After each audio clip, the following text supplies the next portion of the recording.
Bien, ayer Juan Mendoza y Bruno Seminario, profesores de la Universidad del Pacífico, presentaron acá una propuesta de reforma del sistema previsional que básicamente propone la eliminación de los aportes obligatorios, es decir, de la obligatoriedad, y más bien reemplaza eso con una pensión no contributiva universal financiada por impuestos, pero una pensión mínima apuntando básicamente al ahorro voluntario. Ese es básicamente el resumen de la presentación. Dicho sea de paso, y acaba de aparecer una nota en Gestión, en la página web de Gestión, en la que dice que Juan Mendoza, que estuvo ayer, contó que hoy que fue contactado por el presidente, por Julio Velarde del BCR. Julio Velarde había declarado ayer que era un poco audaz esta propuesta y que le parecía que no iba a durar mucho. Que Julio Velarde que fue contactado por Julio Velarde, le manifestó tras haber leído el estudio que estaba de acuerdo con su propuesta y le parecía muy buena, entre comillas. Esta mañana, justo antes de venir a este panel, me estaba despertando y Julio Velarde me llama y me dice: quiero disculparme, he leído el documento y no solamente retiro lo que dije, y que me lo preguntaron unos periodistas sin saber qué estaba pasando. Eso es lo que cuenta Juan Mendoza. Bueno, estamos ahora con Felipe Morris, que es presidente de Interseguro, y Eduardo Morón, profesor de la Universidad del Pacífico, que han estado en la mañana en un intercampus, en un foro sobre este asunto, y han tenido críticas muy fuertes a esta propuesta. Entonces vamos a escucharlas. Quizás podemos comenzar con Felipe. ¿Cuáles serían las críticas? Mira, yo creo que el diagnóstico presenta conclusiones equivocadas que llevan a una propuesta que implica un grave retroceso al sistema previsional en el Perú y condenarían a los jubilados peruanos a recibir unas pensiones de miseria, ¿no? Porque con 200 soles no te alcanza para nada. No, pero no dice que los que tienen en sus cuentas siguen con sus cuentas, las AFP continúan su vida. No, pero es que eso no es cierto, pues, porque es cierto a medias, porque ¿qué pasa? O sea, el problema, ¿cuál es la justificación que ellos dan para hacer esta propuesta? Que solo el 25% de los peruanos que estamos en la PEA, sí, estamos en la AFP o en la ONP, sí, ¿okay? El otro 75% no tiene nada, ¿okay? Ese otro 75% solamente va a tener 200 soles, bajo este esquema. Y su ahorro voluntario. Y su ahorro voluntario que no va a existir porque nadie ahorra voluntariamente. Esa es la parte... No, eso sí está demostrado. Hay un ahorro importante en el Perú, es que equivalente al 24% según Richard Webb. No, pero ese ahorro es un ahorro total, que claro, incluye todo tipo, que incluso incluye el ahorro en las AFPs, claro, y en la ONP, ¿okay? O sea que lo que se tiene que hacer ahí es desagregar ese ahorro y ver realmente dónde va. Y una cosa es ahorrar para comprar ladrillos y hacer tu casita, y otra cosa es ahorrar para una pensión de jubilación. Bueno, una casa, tú haces una casa y después la alquilas no la alquilas, o la vendes. O sea, hoy en día, ¿cuántas casas están en alquiler? ¿Cuántas casas no se pueden vender? Y el otro tema que yo creo que es bien importante y que nadie dice, es que muchas de estas casas se han construido sin licencia, sin buenos métodos de construcción. Bueno, pues es otra cosa. Estamos en un país sísmico, hay riesgos altos, estas casas no están aseguradas. O sea, Dios nos libre de un terremoto fuerte y hay un serio problema. Y la gente que está pensando va a vivir de su casa. O sea, la gente que a los 65 años va a alquilar su casa. Claro, el problema es que tal como están las cosas, para que esa gente tenga una pensión y esté en una AFP, van a pasar 100 años, más o menos, ¿no? Porque al ritmo que vamos de formalización de la economía, eso es lo que va a ocurrir. Entonces, ante esa realidad, ellos están planteando una alternativa. Están diciendo, oiga, esto no funciona porque solo beneficia a un pequeño grupo. Entonces, ahí tengo un comentario, ¿ya?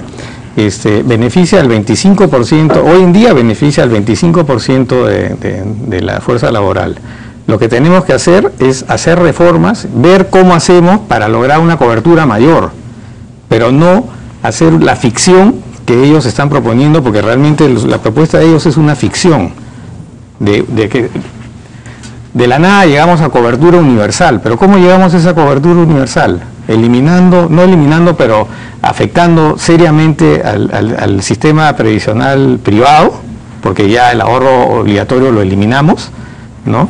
Y diciéndole a la gente, ¿sabes qué? Ahora todo el mundo tiene un derecho a una pensión porque le vamos a dar 200 soles. Entonces, automáticamente resolvimos el problema. Ahora ya todos estamos cubiertos.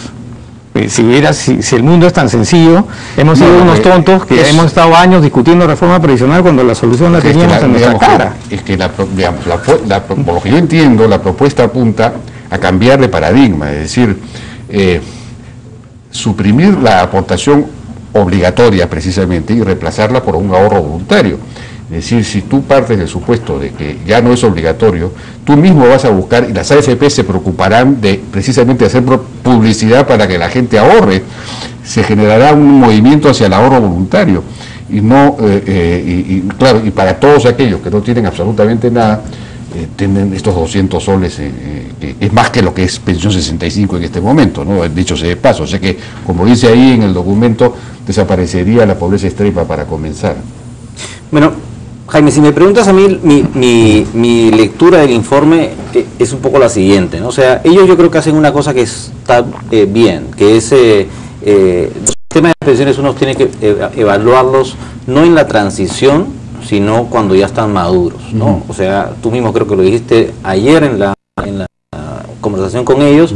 Hoy no hay nadie que ha pasado 45 años de su vida laboral dentro de una AFP, ¿no? Entonces ellos hacen bien en mirar esto hasta el año 2050 y evaluar lo que normalmente se evalúa, que es qué tasa de reemplazo ofrece ese sistema, ¿no?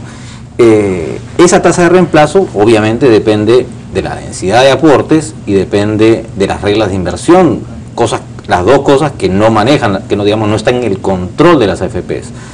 ¿Qué es lo que ellos encuentran en el informe? Que esa tasa de reemplazo, cuando el sistema madura, aumenta, es mucho mayor que lo que es hoy día.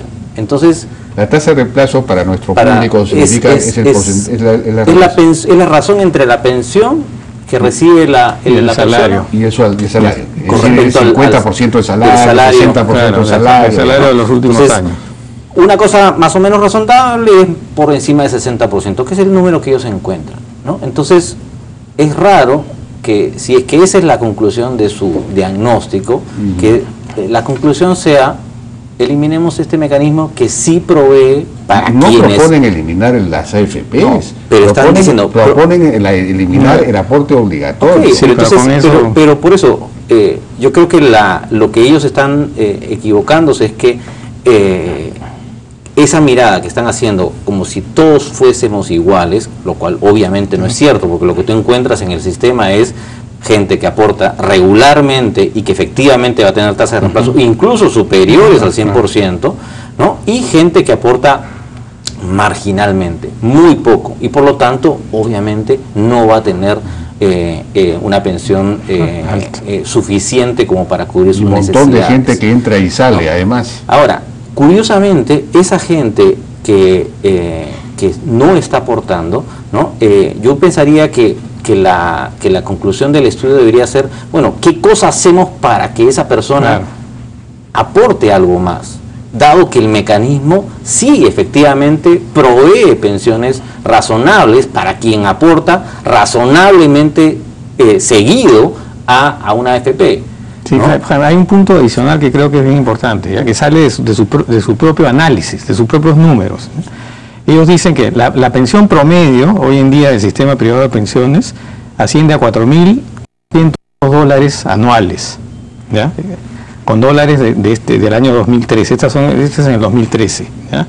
Y sus propias cifras dicen que en el año 2050 estas pensiones promedios van a estar en $14.438, dólares de ahora, ¿ok? Entonces se van a más que triplicar. Entonces yo cuando vi ese número dije, caray, ¿cómo ellos pueden decir que este sistema ha fracasado? No funciona. Cuando realmente es espectacular, porque quiere decir que la gente en el año 2050 en promedio va a recibir una pensión de $1.200, dólares de hoy día, no dólares de ese momento, ¿no?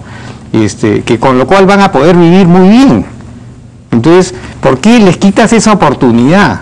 ¿Por qué te cierras y dices, ¿sabes qué? El ahorro obligatorio no sirve?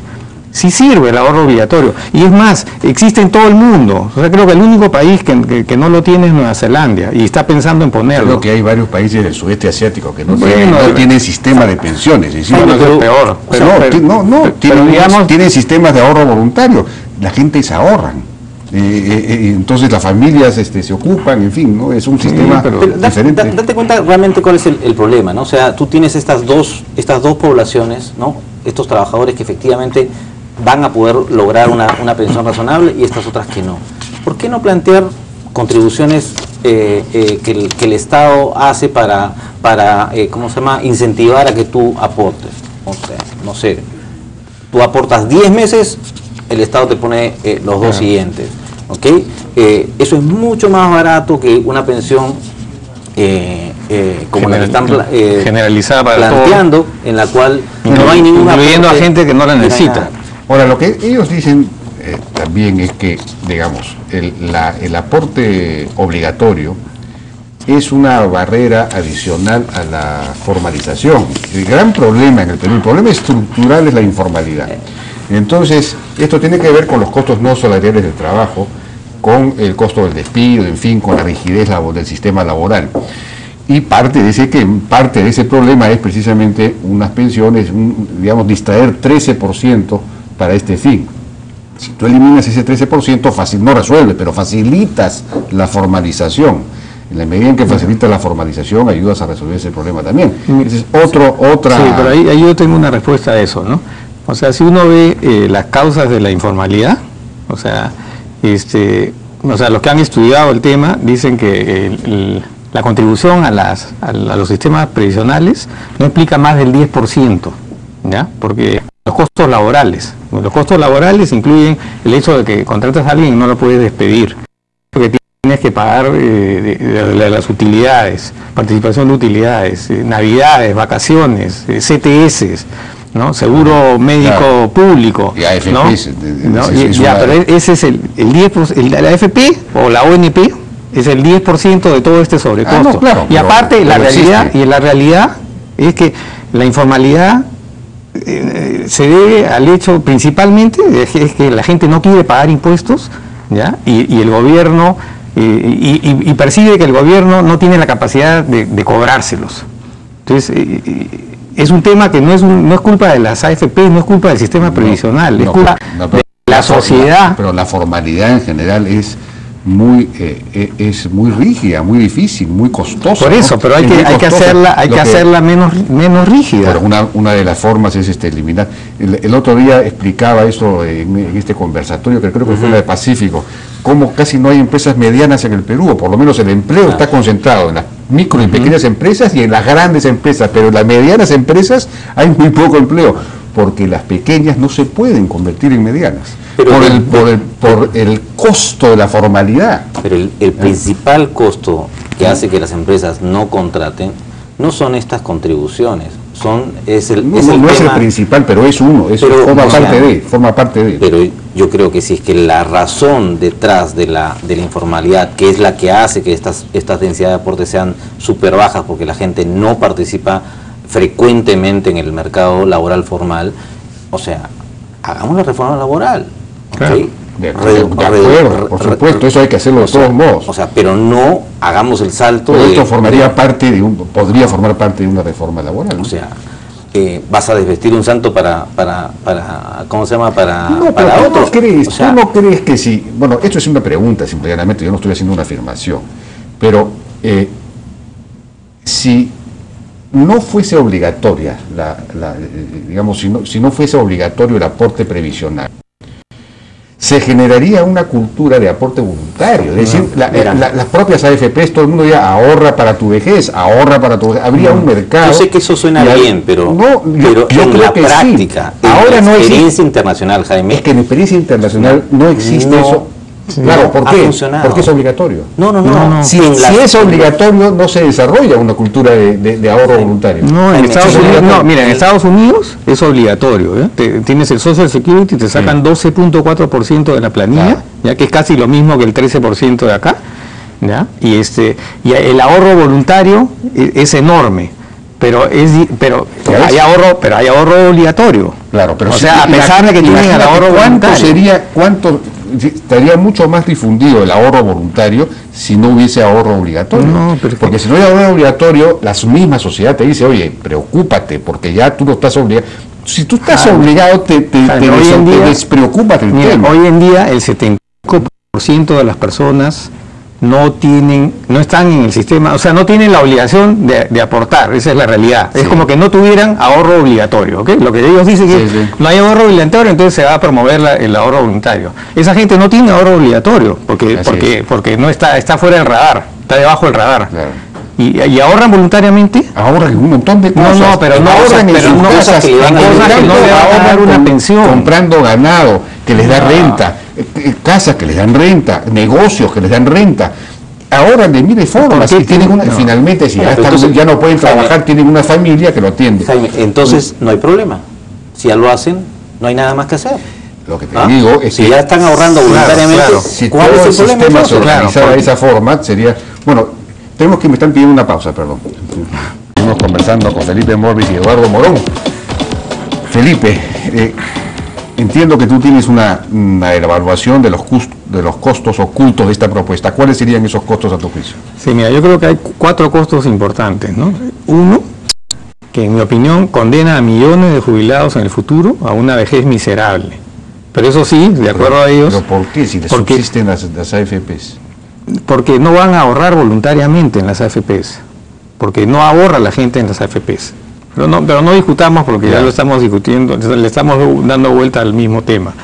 El segundo punto es que va a desaparecer el ahorro de largo plazo en el país, ya que al eliminar el ahorro obligatorio en las AFPs caerán fuertemente los aportes a las AFPs y por lo tanto ya no va a haber la capacidad de invertir en infraestructura, en proyectos de largo plazo, y la gente va a tener que buscar financiamiento en el exterior a tasas más altas, ¿ok? Eso tiene un impacto en la economía, no en el mercado de capitales. En tercer lugar, le da una estocada de muerte al seguro de invalidez y sobrevivencia en el país, ¿eh? porque ya el seguro de invalidez y sobrevivencia se contrata masivamente y por lo tanto se consiguen tarifas bajas. A la hora que no tengas una masa crítica para hacerlo, ya quién lo va a contratar, ¿no? Y el otro tema que vinculado a esto es que en esta propuesta ellos no hablan para nada del seguro de invalidez y sobrevivencia, ¿no? Y esto es importantísimo, es una parte clave, una pata clave del sistema privado de pensiones, ¿no? O sea, por ejemplo, yo explico, por ejemplo, yo tengo 40 años, ¿ya? O sea, todavía no me he jubilado, ¿no? Pero tengo la promesa de que, la expectativa que cuando me jubile voy a recibir 200 soles mensuales, ¿ok? Pero me muero. Lástima, me muero y tengo 3 hijos en edad escolar. ¿Van a recibir 200 soles?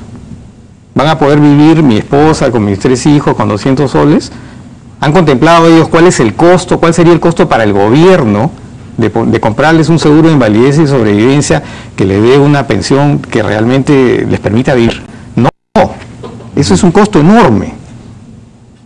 O sea, eso te hace ver que esa propuesta... Bueno, ¿qué proporción, digamos, de... ¿Sabes cuánto? Las personas se mueren antes de los 60 años y cobran pensión de invalidez? Te voy a decir, ¿sabes cuánto es este año? ¿Cuánto es el monto de siniestros del seguro de invalidez y sobrevivencia? 800 millones de soles. ¿Ok? O sea, estás hablando de 800 millones de soles al año, que esto va creciendo como una pelota de nieve, ¿no? Porque son 800 millones que las compañías de seguro están poniendo ahora para pagar pensión de personas durante los años venideros, ¿no? Dependiendo si es pensión de sobrevivencia, pensión de invalidez, ¿no? Entonces, este tema es bien importante, ¿no? Y luego tenemos que, cuando tú estableces este sistema previsional basado en que en el papá gobierno siendo el único responsable de pagar las pensiones, ¿no?